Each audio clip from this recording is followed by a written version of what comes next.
ক্ষেত মজুরদের নেতা। দেখুন গোটা দেশের নির্বাচন আপনাদের মন খারাপ করুন। যদি আজকে এই দুদিনের বিরাট দুর্যোগের পর এই মাঠে অনেকে উপস্থিত হয়েছেন, গরম ভাষণ শুনে কানের আরাম আর হাততালি দিয়ে বাড়ি ফিরে যাওয়ার জন্য, তাহলে আপনাদের আজ মন খারাপ হবে। ভোটটা শুধুমাত্র ভাষণে আর তালিকা হবে। আমার প্রথম প্রশ্ন হচ্ছে, কেন সিপিআই এর নেতাকে ভোট লুট রুখে দেবার জন্যে যারা গাড়ি ভাড়া করে আজকের বিকেলে এখানে সমাবেশের টাইম ঠিক করে পারমিশন নিয়ে পুলিশ ইলেকশন কমিশনকে দাঁড়িয়ে মঞ্চ বেঁধে আমাদেরকে কেন এই কথা বলতে হচ্ছে যে ভোট লুট আটকাতে হবে? ভেবে দেখুন, পুলিশ আছে, নির্বাচন কমিশন আছে, তারপরেও মানুষকে বলতে হচ্ছে যে ভোট লুট রুখে দিন। তাহলে সরকার ফেল করে গেছে। মানুষের গণতান্ত্রিক অধিকার ভোট বাক্সে দেওয়ার জন্য, তাহলে ফেল করা সরকারকে পাস করানোর দায়িত্ব কেন নেবেন আপনি? কি প্রয়োজন? আমার দ্বিতীয় কথা হচ্ছে যে ভোট লুট করতে কেন হয়, কি প্রয়োজন, কিসের প্রয়োজন, কি দরকার? ভুয়ো ভোটারদেরকে বুথে পাঠিয়ে দেওয়া কি প্রয়োজন? আগের দিন সেট করা কি প্রয়োজন? একজন বিএলও তিনি সরকারি বুথ স্লিপ দিচ্ছেন, তৃণমূলের পার্টিটা এতটা নির্লজ্জ দোকান কাটা বেহায়া হয়েছে, এবারে ইঁদুরের গর্তে ঢুকতে হবে, তাও এদের হেঁকড়ি চলে যাচ্ছে। মায়েদের কাছে লাভ জুতা খেয়েছে, তবু এদের লাজ লজ্জা। এরা ওই মহিলা ভোটকর্মী বিএলও হাত থেকে বুক স্লিপ কেড়েছে, বিডিওকে অ্যাপ্লিকেশন করতে হয়েছে, তারপরে পুলিশ এসছে, তারপরে সরকারি কাজ তাকে করতে দিতে হচ্ছে। তাহলে মানুষের প্রতি ভরসা না থাকলে ভোট লুট করতে হয়। আর ভোট লুট পুলিশ এবং ইলেকশন কমিশনের বিনা সহযোগিতায় হয় না। পাড়ার ছেলেরা যদি ভোট লুট করতে আসে, তাহলে তার বিন্দুমাত্র চক্ষু লজ্জা থাকবে, কিন্তু বেপাড়ার ছেলে যদি এ পাড়ায় গুন্ডাগিরি করতে আসে, তাহলে তার চক্ষু লজ্জা কম থাকে। তাহলে সরকার নিজে দায়িত্বে আমাদের পাড়ার, আমাদের পাশের পাড়ার, আমাদের গায়ের, পাশের গায়ের ছেলেদেরকে গুন্ডাতে তৈরি করছে। তাহলে ভোট তো পলিসির ভোট, ভোট তো নীতির ভোট, ভোট তো দেশের পার্লামেন্টে কারা যাবে, কি আইন তৈরি হবে তার জন্য। তাহলে এই ভোটে যদি ভেতর থেকে এই জিনিসটা নিজেদের মধ্যে আনতে না পারছি, তাহলে সন্দেশখালী, হিঙ্গলগঞ্জ, হাসনাবাদ, এই গোটা বসিরহাট যে জায়গায় ছিল সেই জায়গাতেই থাকবে। গতবার টিকটক করেছিল নুসরাত, এবারে দেখুন রেখাপাত্র যদি টিকটক করতে পারে ভালো, কিন্তু গায়ে ঘরের বউ তো অন্তত পক্ষে এটুকু বলতে পারি যে একটা আন্দোলন থেকে উঠে দাঁড়িয়েছে। কিন্তু আসলে কি বুঝতে পারছেন রেখাপাত্র যে কোন দলটার হয়ে ভোট চাইতে যাচ্ছে? মিডিয়া হাইপ দিয়ে নেতা তৈরি করে দিলে নেতা হয় না। মিডিয়া হাইপ দিয়ে নেতা তৈরি করে দিলে ও নেতা হয়ে যায় আর বাড়িতে ঢুকিয়ে রেখে দেয়, বড় নেতারা তাকে পকেটে গুঁজে রেখে দেয়।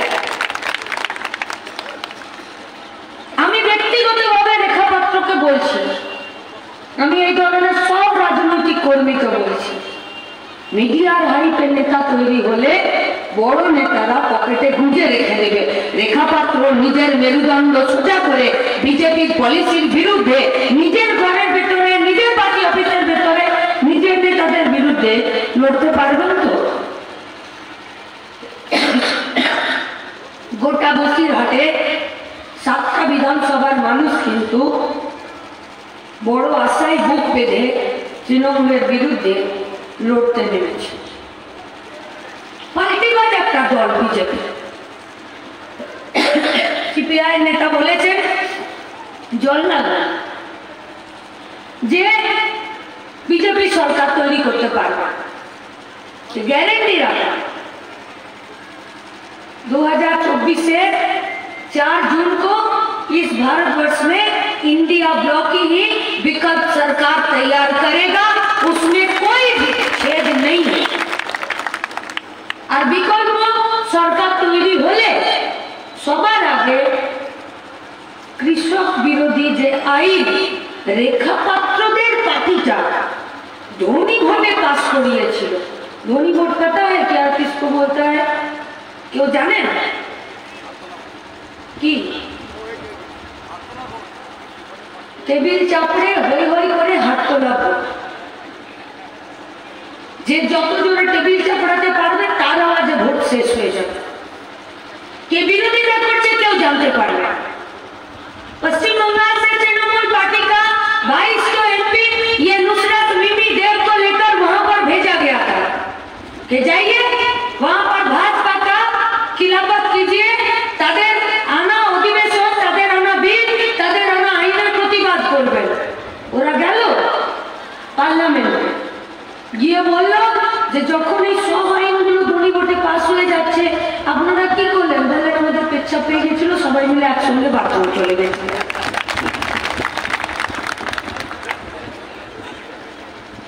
বাথরুমে যদি যেতে হবে তো দিল্লি যাবার কি দরকার? কলকাতাতে বাথরুম নাই? আছে তো।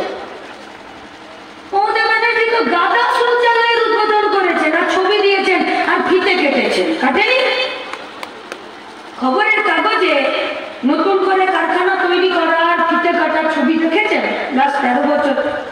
আমার কথা শুনে হ্যাঁ না বলতে হবে। সিপিএম সিপিআই বাম কংগ্রেসের কর্মী হিসাবে সত্যি কথা মিথ্যে কথা বলতে হবে না।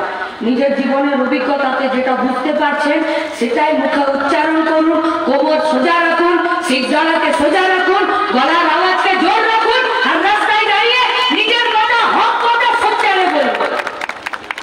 তার জন্য সমাবেশ, ভাষণ শুনে কানের আরাম করার জন্য সমাবেশ নয়।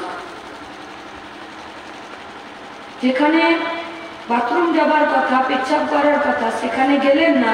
যেখানে কৃষকদের উপরে বুলডোজার চালিয়ে আইনগুলোকে পাস করে দেবার জন্য কাজ হলো সেখানে তৃণমূলের এমপিরা বাথরুম চলে গেলেন। ফিরে ভোটে দাঁড়িয়েছে। ফিরে মিমি দাঁড়ায়নি, নুসরত দাঁড়ায়নি। মমতা ব্যানার্জি বলেছে আমাদের প্রার্থী নির্বাচন করতে অসুবিধা হয়ে যাচ্ছে। আমরা প্রার্থী নির্বাচন না, তোমার ভাইপোকেও প্রার্থী নির্বাচন করা অসুবিধা হয়েছে।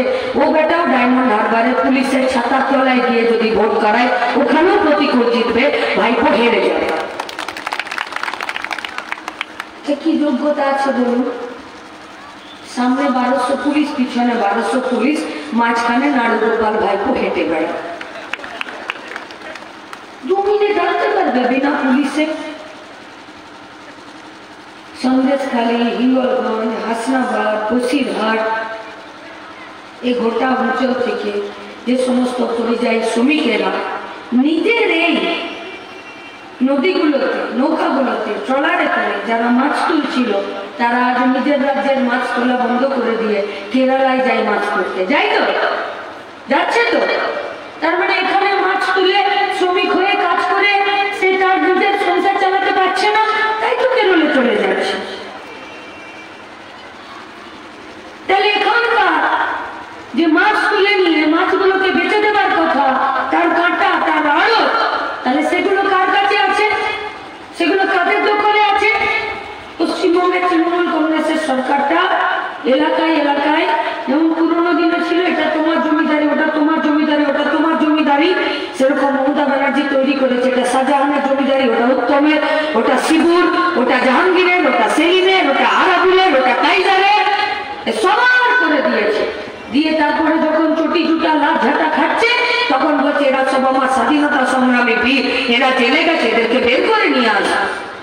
আর মমতা ব্যানার্জি জানে যে এদেরকে জেল থেকে বের না করতে পারলে মমতা ব্যানার্জির ঘটি গঙ্গাতে পশ্চিমবঙ্গের ছাত্র যুবরা ডুবিয়ে দেবে। তার জন্য আগে গুন্ডাদেরকে জেল থেকে বের করার জন্য আমাদের টাকাতে 12 কোটি টাকা দিয়ে 4 জন উকিলকে দাঁড় করিয়েছে। 12 কোটি। মায়ের গলার সোনার চেন বিক্রি করে লেখাপড়া শিখেছেন। হ্যাঁ, উনি নিজে বলেছেন, কোনো বক্তৃতায়। আমি কি করে জানবো বলুন উনি মায়ের সোনার চেন বিক্রি করে পড়েছেন না ধান দুব্বা বিক্রি করে পড়েছেন? আমি কি করে জানবো? উনি নিজে বলেছেন, তাই জেনেছি। মিডিয়া এটা প্রচার করেছে, তাই জেনেছি। তাহলে যাকে লেখাপড়া করতে গেলে মায়ের গলার সোনার চেন বন্ধক দিতে হয়, বিক্রি করে দিতে হয়, তার ওয়াইফের বাড়িতে চলমান সিঁড়ি কি করে হয়ে যায়? কি করে ঝাড়বাতি লাগে? আর কি করে নিজের দলের গুন্ডাগুলোকে, চোরগুলোকে, চাল চোর গরু চোরগুলোকে ছাড়াতে 12 কোটি টাকা দিয়ে সরকারি উকিল 4 জনকে সুপ্রিম কোর্টে দাঁড় করায়? পারবেন তো এই পার্টিটাকে ভোট দিতে? পারবেন তো? যদি না পারেন তাহলে 1 তারিখ রাস্তার দখল আপনাদেরকে নিতে হবে। আমরা বলছি বলে নয়, যদি নিজেরা ভেতর থেকে ফিল করেন যে হ্যাঁ ভোটটা আমার অধিকার, আর সেই অধিকারে আমাদেরকে নিজেদের ভবিষ্যৎটা রক্ষা করার জন্য আমাদেরকে দায়িত্ব নিতে হবে। আর 4 জুন বিকল্প সরকার যখন তৈরি হবে তাহলে এই দেশের আইনটা আগে বাতিল করাবো, আর তার জন্য নিরাপত্তা সরকাররা পার্লামেন্টে গিয়ে লড়াই করবে। হ্যাঁ কেন? ওইদিকে সেলিম, এইদিকে অধীর, ওইদিকে দীপশিতা, ওইদিকে সৃজন সাহেবরা, আর এখান থেকে নিরাপত্তা সরকার। লেখাপত্র বলতে পারবেন যে ইলেকট্রিক বিল 2020 যেটা পাস হয়েছে হবার জন্য আছে, এই যে স্মার্ট মিটার বসিয়ে দেবে বলছে, আপনারা ভোটে জিতে গেলে এই স্মার্ট মিটার আর 2020 ইলেকট্রিক বিলটা বাতিল করে দেবেন। বলতে পারবেন? আপনি জানেন যে 9 টাকা 22 পয়সা হয়ে গেছে 181 ইউনিট। এই গোটা ভারতবর্ষের মধ্যে সব থেকে বেশি ইলেকট্রিকের বিলের ইউনিট প্রতি দাম দিতে হয় পশ্চিমবঙ্গে। কেন? এখানে কি সব মানে রাজা সম্রাট শেরশাহের মানে লাট সাহেবের বেটারা থাকে নাকি যে ওরা দেবে সব থেকে বেশি পয়সা? এখানে সাঁওতালডি, মেজিয়া, বক্রেশ্বর এতগুলো তাপবিদ্যুৎ জলবিদ্যুৎ কেন্দ্র আছে। কোনোটা রাষ্ট্রায়ত্ত কেন্দ্রীয় সরকারের, কোনোটা রাজ্য সরকার নিজেরা তৈরি করেছে। তবুই গোটা পশ্চিমবঙ্গে সব থেকে বেশি ইলেকট্রিক বিলের দাম দিতে হয়। এবার বলছে স্মার্ট মিটার বসিয়ে দেবে। স্মার্ট মিটার বসাইও স্মার্ট তো স্মার্ট। আপনি যত টাকা আগে ভরবেন সেই টাকা অনুযায়ী মিটার চলবে, আপনার টাকা শেষ, ও স্মার্টলি নিজে বন্ধ হয়ে বাড়ি থেকে বেরিয়ে চলে যাবে। এটাই হলো স্মার্ট মিটার। লেখাপত্র বলতে পারবেন যে এখন মিটার রিডিং করতে যে কন্ট্রাকচুয়াল ছেলে মেয়েগুলো একটা কোমরে মেশিন ঝুলিয়ে বাড়ি বাড়ি ঘুরে, আর যাদের 7 থেকে 9,000 টাকা বেতন, যাদের একটা ইএসআই আছে, পিএফ আছে, তাদের চাকরিটা কি হবে? আচ্ছা, বিকল্প চাকরি পশ্চিমবঙ্গে স্মার্ট মিটার বাদে এই যে পুরোনো মিটার ছিল সেই মিটারগুলো রিডিং নিতে যাওয়ার জন্য যে কয়েক লক্ষ ছেলে মেয়ে চাকরি করে, এই যে এদের চাকরিগুলো এক ধাক্কায় চলে যাবে। লেখাপত্রটা বলতে পারছেন যে ঠিক আছে ওদের চাকরি চলে যাবে, স্মার্ট মিটার মোদী সরকার বসিয়ে দিচ্ছে, তাহলে আমরা বিকল্প এই এত লাখ ছেলে মেয়ে যাদের চাকরি চলে যাবে তাদেরকে আমরা এই চাকরি দেবো। বলতে পারছেন? পারছেন। मोदी सरकार बोले थे कि पढ़ेगा इंडिया तभी तो पढ़ेगा इंडिया। 8,000 स्कूल बंद होकर और पूरा भारतवर्ष में 1 लाख स्कूल, अभी तो 1 लाख से ज्यादा स्कूल हो गया है। ये 1 लाख स्कूल শুধুমাত্র একটা মাস্টারমশাই দিদিমণিদের জন্য সেখানে তারা চাকরি করছেন, শুধু একটা মাস্টারমশাই বা দিদিমণিদের ভরসাতে ওই স্কুলগুলো চলছে। সেই স্কুলে যদি 4টা ক্লাস থাকে তাহলে 40টা করে যদি বাচ্চা থাকে তাহলে 160টা বাচ্চাকে একটা মাস্টার দিদিমণি 4টা ক্লাসে 4টা করে সাবজেক্ট পড়াতে পারবে। তাহলে গরিব বাড়ির বাচ্চারা কোথায় পড়তে যায়?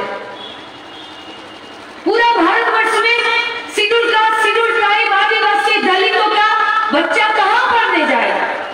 যার বাপের পয়সা সে পড়বে, যার বাপের পয়সা নেই সে পড়বে না। মমতা ব্যানার্জি বললেন আমি স্টুডেন্ট ক্রেডিট কার্ড দেবো।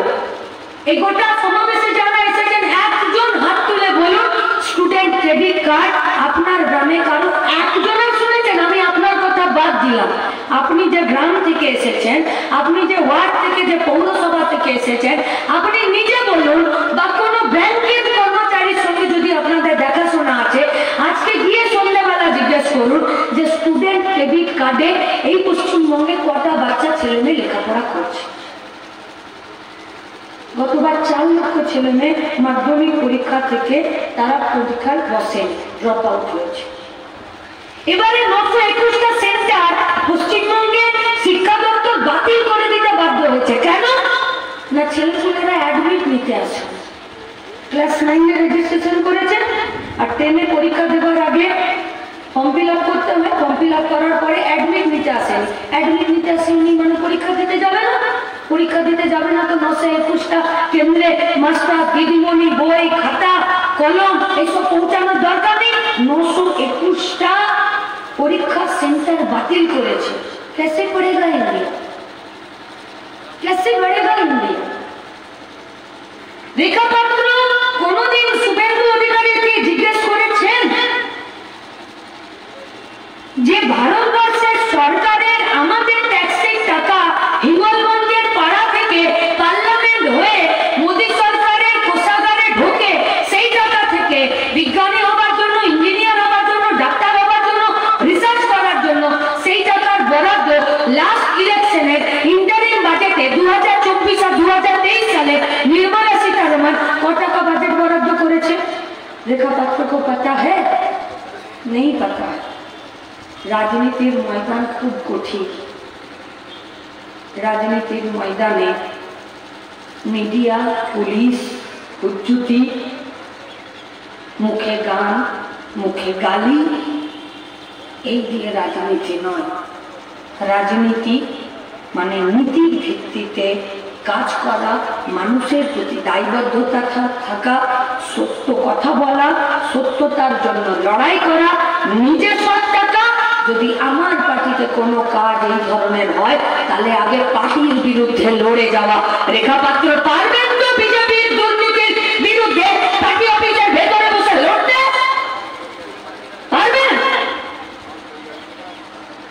আমরা বলছি এই যে নতুন জাতীয় শিক্ষানীতি, इलेक्ट्रिक बिल, श्रम कोड बिल और कृषक आइन, 4 जून इंडिया ब्लॉक का सरकार गठन होगा और उसके बाद ये 4 जो आइन है, ये 4 कानून हमरा बातिल करबो और मोदी भूत फेले देওয়া থুতু ওকে ফিরে চাটতে বাধ্য করব।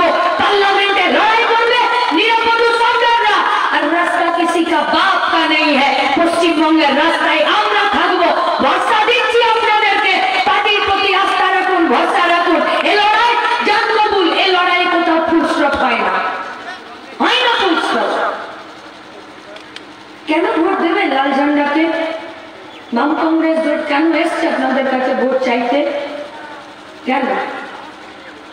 আমি গতকাল অব্দি জানতাম যে এই সভাটা বাতিল, এই সভাটা হবে। গতকাল সকালেও অন্যান্য বোধহয় এরা সব সিদ্ধান্ত নিচ্ছিল যে এই সভাটা বাতিল করতে হবে। কেন না মানুষ এখন যেটা সব থেকে প্রয়োজনীয় সেটা হচ্ছে খাবার জলটা পাচ্ছে। মানুষের ঘর, টালির চাল, তালপাতার বেড়া সব উড়ে চলে গেছে। তাহলে এখন মিটিং করা ঠিক না। রাজুদা ফোন করলো, অন্যান্য বোধারা ফোন করলো, বললো দেখো যে মাঠটাতে সমাবেশ করার ছিল সেই মাঠটা আর ঘুরবে না, কিন্তু সভাটা করতে হবে কর্মীদের কথা। আর আমাদেরও মনে হচ্ছে যে সভাটা করে নেওয়াটা ভালো, অন্তত পক্ষে একটাবার আমাদের পুরো কথাটা মানুষের কাছে যা তোমাকে বলতে হবে। আমি বললাম দাদা তোমার কথা শুনে আমার মন খারাপ হয়ে গেল। বললো কেন? এই যে শুনলেন বলতে বলতে শুরুতে একটু কাশলাম, প্রবলেম হচ্ছে এত আস্তে কথা আমি বলি না, গলাটা ধরে গেছে, নিজের আওয়াজ নিজে চিনতে পারছি না। ফলে একটা দিন যদি একটা সভা বাদ হয় তো আমি খুশি হয়েছি। আমি যেই শুনলাম যে সভাটা হবে তো আমার মন খারাপ হয়ে গেল। ধর ফোনটা রেখে অফিসে বসে আছি, রাজ্যের প্রেসিডেন্ট ধ্রুবও আছে, আমি আছি, আমাদের সাথে আরো কিছু ছাত্র যুব কমরেডরা অফিসে আমরা প্রতিদিনই ভোটের কাজ করছি। তো ধ্রুবকে বললাম, ধ্রুব আমার মন খারাপ। ধ্রুব বললো আরো একটা লোকের মন খারাপ। বললো কার? তৃণমূলের। বললাম কেন? বলছে ঝড় তো ভালো হলো না, ত্রাণ এলো না, লুটে ফুটে খাওয়া হলো না, তোমার মন খারাপ, ওদেরও মন খারাপ, সবার মন খারাপ। আচ্ছা, আইলা কোন সালে এসেছিল? আইলা 9 তারপরে 2014 সাল, তাই তো? ঠিক বলছি তো? তখনও দুটো আমাদের এমপি, একটা মোহাম্মদ সেলিম, একটা বদরুদ্দোজা খান, একটা রায়গঞ্জ, একটা মুর্শিদাবাদ, ঠিক বললেন তো? আচ্ছা, 2009 আমাদের অনেকগুলো এমপি, 2004 আমাদের অনেকগুলো এমপি, আর দিল্লিতে মনমোহন সিং এর সরকার। একটু সংসারে খুঁটিনাটি হয়েছিল বলে 2004-এর পর 2009 সরকারের সাথে আমরা ছিলাম। কিন্তু আইনার পরে কংগ্রেসের সরকার আর সুন্দরবন উন্নয়ন দপ্তর 5,000 কোটি টাকা গ্যাটের দমে লড়ে 3,500 কিলোমিটার কংক্রিটের বাঁধ তৈরি করার জন্য স্যাংশন করিয়ে নিয়ে টাকাটা কই? নুসরাতকে জিজ্ঞেস করুন, ও বলছে ডান্স করছে। আচ্ছা, এখানে তো অনেকগুলো তৃণমূলের বিধায়ক, পঞ্চায়েতের মেম্বার তৃণমূলের, ডাঙ্গের জোরে জিতেছে না এরা পঞ্চায়েত? হ্যাঁ। আচ্ছা, পুলিশ আর ভিডিও যদি না থাকতো এই তৃণমূলকে মেরে এদের সাটা ভেঙে দিত না? মানুষ ভেঙে দিত তো? তাহলে পুলিশ আর ভিডিও আছে বলে তো তৃণমূল বেঁচে আছে। তাহলে পঞ্চায়েতের মেম্বার আপনি, পঞ্চায়েতের প্রধান আপনি, পঞ্চায়েতের সমিতির সভাপতি আপনি, জেলা পরিষদের সভাধিপতি আপনি, পৌরসভার কাউন্সিলর আপনি, চেয়ারম্যাन আপনি, एमएलए अपनी, एमपी अपनी, और अपने गली में तो हर कुत्ता शेर होता है। किंतु 5,000-এর বেশি কোটি টাকা, 3,500 কংক্রিটের বাঁধ তৈরি করার জন্য যে টাকাটা কান্তি গাঙ্গুলি যখন সুন্দরবন উন্নয়ন দপ্তরের মন্ত্রী ছিল, আর এরা যখন এখানে সাধারণ মানুষকে নিয়ে লড়ে আর দিল্লি থেকে টাকাটা এনেছিল, সেই টাকার আজকে 4,500 কোটি টাকা ফেরত চলে গেছে। তৃণমূল কংগ্রেস সেই টাকাটা খরচও করতে দিল না, কাজটাও করতে দিল। শাস্তি দেবেন না এদেরকে? 25খানা ব্রিজ, 25খানা, 25, এই একদম বিচ্ছিন্ন অঞ্চল। এই যে রাস্তাটা কলকাতার শিয়ালদা থেকে আমি 3 ঘন্টায় এসেছি, 3 ঘন্টায়, সেই রাস্তাটা যদি আমাকে পুরোনো দিনে 3খানা নদী পার হয়ে যদি আসতে হতো, আমি 3 ঘন্টায় আসতে পারতাম না, ভোর 3টায় আসতে হতো, তবে গিয়ে আমি বিকেল 4টায় এখানে সমাবেশে আসতে পারতাম। আর আজকে আমাকে খালি থাকতে হতো। 25খানা ব্রিজ তৈরি করলো রাজভান্ডার পার্টিটা, 25খানা ব্রিজ। ভুল বলছি না? হাসনাবাদ, বসিরহাট, হাড়োয়া, মালঞ্চক, কাটালি ब्रिज, एरकम 25खाना ब्रिज আছে। इस ब्रिज का पैसा कौन लेता है? आपका और मेरा पैसा। ये ब्रिज बनाने का पैसा कहां से आता है? ये जो इंश्योरेंस वाला LIC है, बैंक है, बीमा है, ये सब ये छोटा छोटा যে দ্বীপ আছে, বিচ্ছিন্ন অঞ্চল আছে, তারা মূল ল্যান্ডের সাথে, বাজারের সাথে, অর্থনৈতিক যে ব্যবসা বাণিজ্য হয় তার সাথে জুড়ে দেওয়ার জন্য এই ব্রিজ, সাঁতো, ছোট মাটির কাঁচা ইটের মোরামের রাস্তাগুলোকে তৈরি করে দেয়। 25খানা ব্রিজ LICটাকে, ব্যাংকটাকে, বিমাটাকে বাঁচিয়ে রেখে এবং পশ্চিমবঙ্গ সরকার ব্রিজটাকে তৈরি করলো, তবে গিয়ে কলকাতার সাথে গোটা পশ্চিমবঙ্গের রাজধানীর সাথে আজকের এই দ্বীপগুলো জুড়ল। আর এখানকার মাছ, এখানকার সবজি, এখানকার মাস্টারমশাই, কলকাতার ডাক্তার, কলকাতার উকিল, এখানকার ছেলেপুলে যারা সেক্টর 5-এ কাজ করতে যাচ্ছে, অন্য রাজ্যে যাচ্ছে, ট্রেন ধরতে যাচ্ছে, দূরপাল্লার ট্রেন ধরতে যাচ্ছে, বড় কোনো রোগ হয়ে গেলে অন্য কোনো বড় হসপিটালে যাচ্ছে। এই ব্রিজগুলো না থাকলে হতো। जब से तृणमूल कांग्रेस का सरकार आई है, धामाखाली ब्रिज তার উপরে कोई নেজাতে कोई নুসরাতের ছেলে হলো তো জাজকে নিয়ে একটা ফেসবুকে পোস্ট করলো, তো গোটা দুনিয়াতে শুধু কয়েকদিন ধরে ফেসবুকে এই চললো যে নুসরাত বললো যে 9 মাস আমার পেটে থাকলো আর দেখতে হলো জসের মতো। হয়েছে না? হয়েছে কিনা? আমি মিথ্যা বলছি না তো। এটা আমাদের জীবন জীবিকার কথা। কিন্তু এই নুসরাত, এই বসিরহাটের এমপি, সে কি জানে যে ধামাখালির ওই দিকে, নেজারের ওই দিকে যদি কোনো ক্রিটিক্যালি ডেলিভারি পেশেন্ট থাকে, প্রবাসী মা থাকে, তাকে রাত 10টার পর সন্ধ্যে 6টার পর ব্রিজটা আর ওই যদি নদী পারাপারে যদি নৌকাগুলো বন্ধ হয়ে যায়, তাহলে ওই মাটাকে একটা শহরে আর একটা যদি আমাদের যে মহকুমা আছে সেই মহকুমার হসপিটালে পৌঁছাতে গেলে আর যদি নৌকাটা বন্ধ হয়ে যায়, ওই পেশেন্টটাকে আমি হসপিটালে পৌঁছাতে পারবো? ফেসবুক ঠিক করে দেবে, হোয়াটসঅ্যাপ ঠিক করে দেবে, কি হবে আমার ভবিষ্যৎ? এটা মায়েরও আছে। 35 বছরের উপরে সব মায়েদের রক্ত কম, হার্ট হয়েছে। ডাক্তারকে জিজ্ঞেস করুন এখন থ্যালাসেমিয়ার পেশেন্ট কত, আর যে মেয়েগুলো, মাগুলো আজকে অ্যানিমিয়া রোগে ভুগছে, রক্তের কোথায় ভুগছে, তাদের সংখ্যা কত? এ বলে আমাকে দেখো, বলে আমাকে দেখ। কেন? কারণ গোটা ভারতবর্ষে 126, গোটা দুনিয়াতে 126টা দেশের মধ্যে যে একটা তালিকা লিস্ট তৈরি হলো, সেই লিস্টে দেখা গেল যে আমাদের ভারতবর্ষ প্রথমে 98 নম্বরে ছিল, তারপরে 101, তারপরে 106, এবারে 111 নম্বরে নেমে গেছে। আমাদের ভারতবর্ষের মানুষেরা 4 বেলা পেট পুরে খেতে পায় না। পাকিস্তান, চীন, নেপাল, ভুটান, বাংলাদেশ এরা আমাদের থেকে পেট পুরে খায়, আর খাবার না পেলে আমাদের শরীরে রক্ত তৈরি হবে না। কিন্তু বালুর কি যাই আসে? ও তো চাল চুরি করে নিজে দিনরাত মেয়েকে নিয়ে জেলে বসে আছে। এই জ্যোতিপ্রিয় মল্লিক তৃণমূলের মন্ত্রী তো খাদ্য দপ্তরের, আরে ওর সাথেই তো শাহজাহান চাল চুরি করেছিল। তাই তো সরবেরিয়া বাজারে শাহজাহান মার্কেটের কাছে ইডি আর পুলিশ এদের কেস ছিল ধরতে, যে মেরে ভাগালো। আমরা বলতে চাইছি শাহজাহান জেলে, যুবরাজ কাঁদছে এখন। যা ওজন ছিল 80 কিলো, ওটা 60 কিলো খুব তাড়াতাড়ি হবে, তারপর ওটা 40 কিলোতে আনার দায়িত্ব আমাদের। আর এদিকে ওদিকে নিয়ে যে বীর সেনাদের দল তৈরি করেছিল, সেই বীর সেনাদেরকে বলছি 2024-এ দেশে বিকল্প সরকার গঠন হবে। লাল ঝান্ডা, তেরঙ্গা ঝান্ডা একসঙ্গে হাত মিলিয়েছে।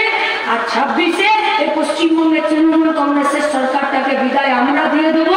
আর শাহজাহানকে বলছি, জেল থেকে তোমার বীর যারা ছিল গুন্ডা, তাদেরকে বলে দিও হিন্দুদের গর্ত খুঁজে রাখতে, তার ঠিকানা বাড়ির লোককে পাঠিয়ে দিতে। আমাদের পাড়াতে তোমাদেরকে থাকতে দেবো না, হিন্দুদের গর্তেই তোমাদেরকে ঢুকতে হবে। তার জন্য যা করার গোটা পশ্চিমবঙ্গের ছাত্র যুবরা সেটাই করে। আর যারা পশ্চিমবঙ্গের ছেলেরা আছে, বাপরা আছে, টিভি হচ্ছে, টিভি একটা সুপার স্পেশালিটি হসপিটাল তৈরি হয়েছে না নীল সাদার এখানে, আছে তো, আছে না হসপিটাল?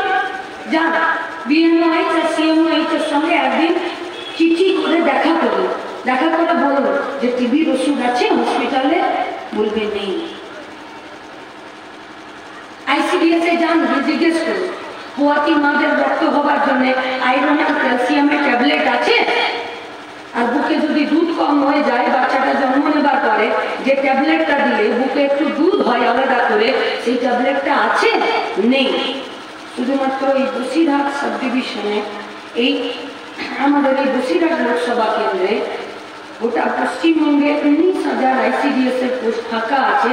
তার মধ্যে সিংহভাগ শুধুমাত্র এই লোকসভা কেন্দ্রে ICDS সেন্টারগুলো চলছে না, বরং ICDS সেন্টারে মদ তৈরির কারখানা বানিয়েছে তৃণমূলের নেতা।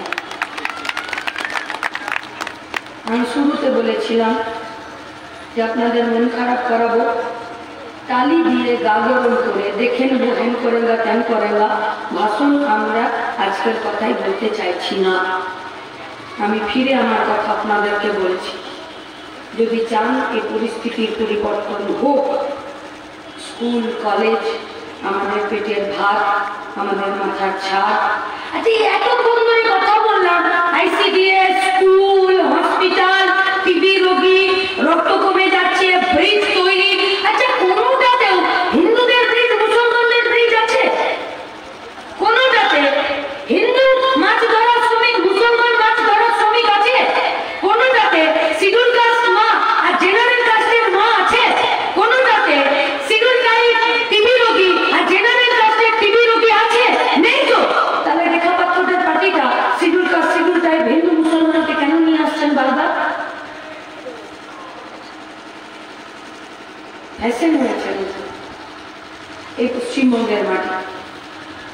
তাই আপনাদের কাছে আমাদের আবেদন, বাঁচা আজকে যদি সঠিক সিদ্ধান্ত গ্রহণ না করেন, এই পুলিশকে তৃণমূল কংগ্রেস আইন মাফিক কাজ করতে দেবে না। আর এদের অফিসার তাপস চৌধুরীকে গুলি করে মেরেছে তৃণমূল ভোট কর্মী। ওই উত্তরের নামটা ভুলে যাচ্ছি কি রায়, ওকে কেটে কুচি কুচি করে রেল লাইনে ফেলে দিয়েছে সরকারি কর্মচারীকে। জেলে যারা আছে সেই মাগুলোকে 196 জনকে পোয়াতি করে দিয়েছে, প্রেগনেন্ট করে দিয়েছে। মেয়েদের জেলে মেয়েরা কি করে পোয়াতি হয়? বিপদটা যদি আজ মার্চ করতে পারছেন না, বড় বিপদ হয়ে যাবে। তাই আপনাদের কাছে আমাদের আবেদন, এই পুলিশ, এই সরকারি কর্মচারী, সাধারণ মানুষ যারা খেটে খেতে চায়, তাদেরকে বাঁচার জন্য 1 তারিখ নিরাপদ 4 নম্বরে আছে নাকি? 1 নম্বর বোতাম 1 তারিখ, আর 2 নম্বরে তৃণমূলকে বিদায়, আর 2 নম্বরই বিজেপির যে পার্টিটা আছে তাকেও বিদায় জানিয়ে দিতে হবে। আর এই বসিরহাটে লাল ঝান্ডা, তেরঙ্গা ঝান্ডা আমাদেরকে ওড়াতে হবে যদি আমরা বাঁচতে চাই তো। তাই আমরা আজকে আপনাদেরকে লক্ষ্মী ভান্ডার কি জন্য বলবে? কোনো বলার দরকার নেই। তোমার রোজগার নাই, তুমি একটা অটো নামাবে তো তৃণমূলে একটা পয়সা দিতে হবে। ওখানে পুলিশের সিভিক ভলেন্টিয়ার এমন লাঠি নিয়ে দাঁড়িয়ে আছে, নিজেকে IPS এর বাদ হবে আর এমন করে দাঁড় করাবে। তারপর বলবে বাইকওয়ালাকে তোমার লাইসেন্স দেখি, পলিউশন দেখি, রেজিস্ট্রেশন দেখি, আর কি কি আছে, ইন্স্যুরেন্স দেখি। তারপর বলবে দেখি জাঙ্গিয়া করেছো কিনা দেখি। এর বাইরে পুলিশের কাজ আছে? তারপর বলবে কি যে স্যার আমার তো এই পয়েন্ট আছে বা এইটা, বলবে চলো সাইডে স্যার আছে, দেখা করে সাইডে দেখা হবে। এতক্ষণ সব ভয় ছিল, আর যেই খাকি বুদ্ধি সাহেবের সাথে সাইডে দেখা হয়ে যাবে, সব ফল্ট মাফ হয়ে যাবে, সব ফল্ট মাফ। আরে কবি উনসে পুছে হো কেউ ইলেকট্রিক বিল কি করে দিচ্ছে, ওষুধ কি করে কিনছে, বাচ্চার লেখাপড়া কি করে করাচ্ছে, চালের দামটা বেড়ে গেছে, চাল কি করে কিনছে, গ্যাস কি করে নিচ্ছে, কখনো জিজ্ঞেস করেছো? করনি। আর তুমি কাকিমার হাতে 1000 টাকা দিয়ে দিচ্ছ। আমার কাকার, আমার দাদার, আমার বাপের দিয়ে না দিয়ে রাস্তায় গাড়ি নামালে থানাতে মাসোহারা, আমি মিথ্যা বলছি না তো? গাড়িওয়ালারা থানাতে মাসোহারা দিলে হয়তো, মাসোহারা না থাকলে পুলিশ গাড়ি নামাতে নেয় না তো? আমরা আপনাদেরকে কথা দিচ্ছি, 2026-এর পরে এই সব থানাতে পুলিশের এই মাসোহারাকে বন্ধ করতে হবে। পরিবহন শ্রমিকদেরকে মাথা তুলে বাঁচার জন্য ওদেরকে আগে একটা সুস্থ পরিবেশ দিতে হবে। দরকার হলে পুলিশের বেতন বাড়াবো, কেন চিন্তা করছো? আরো বাড়াবো, আর দিয়েও পাবো, ওরাও খুশি থাকবে, ওরাও খুশি থাকবে। তাহলে তুমি আমার ইলেকট্রিক বিলের দাম বাড়িয়ে দিয়েছো, তুমি আমার ওষুধের दाम बढ़िए दिएছো, তুমি আমার गैस सिलेंडर दाम बढ़िए दिएছো। हर महीना खर्च 5000 रुपये बढ़ गया और 5000 टका खर्च बढ़िए लक्ष्मीर भंडारे 1000 रुपये डालना मतलब धोती खोलकर पगड़ी पहनना। ताई निजेर सम्मान निजेर हाथे, बाँचते गेले निजेर हाथे। আর তৃণমূল যদি কাউকে ভয় দেখাচ্ছে যে লক্ষ্মীর ভান্ডার বন্ধ করে দেব, আমরা জোড়হাত করে রিকোয়েস্ট করছি 2024-এর 4 জুন রেজাল্টের পর যে বুথে তোমরা হেরে যাবে সেই বুথে যদি বাপের বেটা হতো একজনের লক্ষ্মীর ভান্ডার বন্ধ করে তারপরে আমাদেরকে খবর দিন, বাকিটা আমরা দেখে নেব। ইনকালাব জিন্দাবাদ, লাল ঝান্ডা জিন্দাবাদ, বাম কংগ্রেস জিন্দাবাদ। আমাদের পার্টিতেও মীনাক্ষীরা আছে। গত দুদিন ধরে খুব খারাপ আবহাওয়া, সুন্দরবনের মানুষ আপনারা, প্রাকৃতিক বিপর্যয় মানুষের ঘুম কেড়ে নিয়েছিল। আমরা এই দুটো দিন মানুষের সঙ্গে ছিলাম, ভোট প্রচারের জন্য ছিলাম না। ভোট প্রচার ছেড়ে দিয়েছি আমরা, ভোট তো মানুষ করবে, কিন্তু মানুষ যখন বিপদে তখন তার পাশে থাকা দরকার। এটা বুঝেই ওই গভীর রাত্রে পার্টির নেতারাও আমাকে ফোন করে যে তুমি কোথায় আছো, বলে আমি বেরিয়েছি, যাচ্ছি, আমি রূপমানের দিকে যাচ্ছি। বলে গুড, চলে যাও, ভোট প্রচার করতে হবে না। এটা হচ্ছে বাম কংগ্রেসের ভাবনা, বামপন্থীদের ভাবনা। রূপমানিতে ছিলাম গত পরশুদিন, কালকে ছিলাম সন্দেশখালীতে। প্রচন্ড বৃষ্টি, বৃষ্টিতে মা বোনেদের রান্না নেই, তাদের কাছে চলে গেছি, জল নিতে এসছে ভিজতে ভিজতে। আমিও ভিজতে ভিজতে কথা বললাম যে কি অবস্থা, আমি জানি রান্না হয়নি ওদের বাড়িতে। ওরা বললো জল নিতে এসছে, জল তো নিতে এসছেন, খাবেন কি, রান্না তো হয়নি। একজন একটু মাথা নিচু করে বলতে সাহস পেল না, আরেকজন সাহস করে বললো যে রান্না হয়নি। রান্না হবে না আমরা জানি, কারণ জ্বালানি নেই, জ্বালানি সব ভিজে গেছে।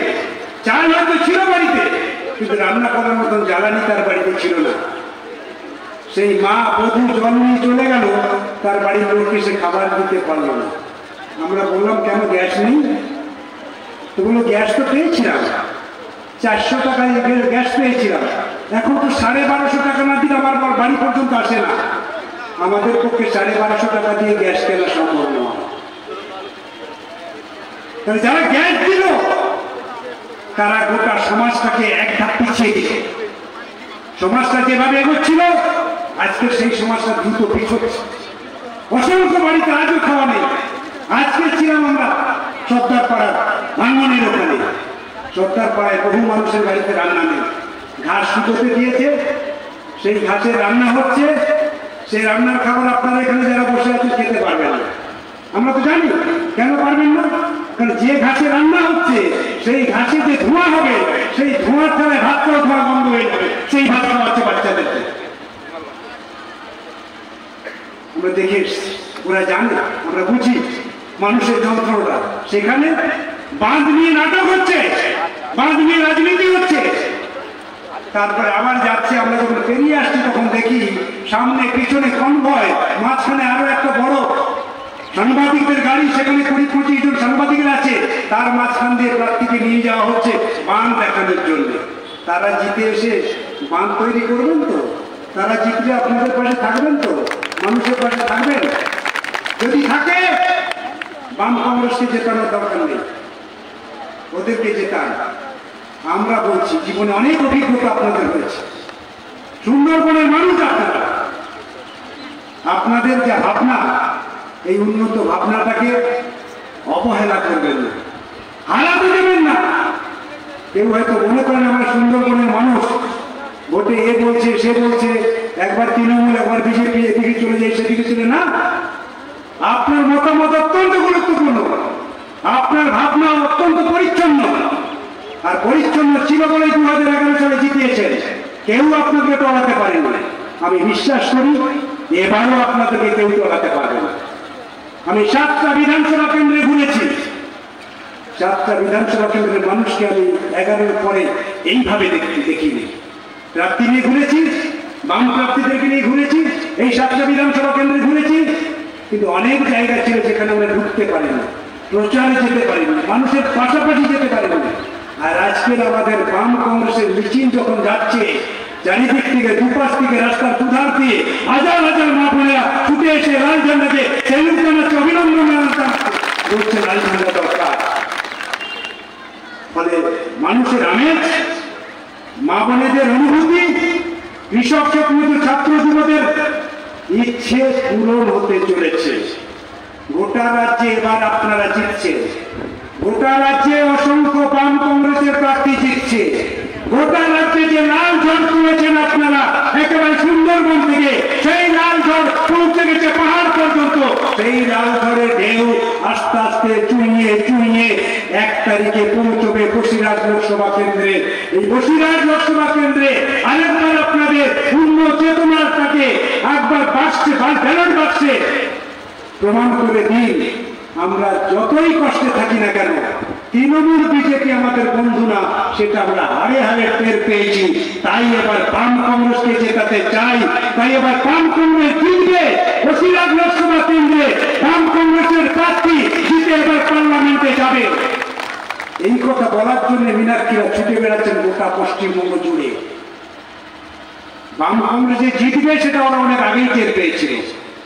দেখেননি আমাদের বাচ্চা বাচ্চা ছেলে মেয়েগুলো, গোটা দেশের লোক তাকিয়েছিল, বাচ্চা বাচ্চা ছেলে মেয়েগুলো পাহাড় থেকে হাঁটা শুরু করেছিল, একবারে জঙ্গলে কালীতলা পর্যন্ত গেছে হাঁটতে হাঁটতে।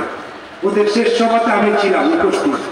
পাহাড় থেকে হাঁটা শুরু করলো জঙ্গল পর্যন্ত, হাঁটার পর আবার তারা ঘুরে চলে গেল কলকাতার ক্রিকেট। সেই ক্রিকেটে লাল ঝান্ডা নেই, বাচ্চা বাচ্চা ছেলেদের ছোট ছোট পা, ছোট ছোট হাত, গোটা ক্রিকেট কাঁপিয়ে দিয়েছিল। সেদিন তৃণমূল বুঝেছিল আর রক্ষে নেই।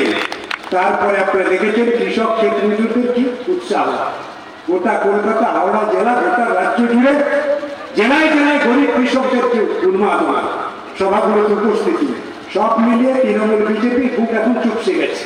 শেষ অস্ত্রতা আপনাদের, শেষ পেরেকটা আপনারাই তুলবেন। 1 তারিখ আপনারা তুলবেন, আমরা 4 তারিখ আপনাদের অপেক্ষায় থাকলাম, ভালো খবরের অপেক্ষায় থাকলাম। আপনারা সকলেই ভালো থাকবেন। লাল ঝান্ডা জিতবে, বাম কংগ্রেস জিতবে। বাম কংগ্রেসের পক্ষ থেকে আমার বলা আমি এখানে শেষ করছি। জিন্দাবাদ, বাম কংগ্রেসের জিন্দাবাদ।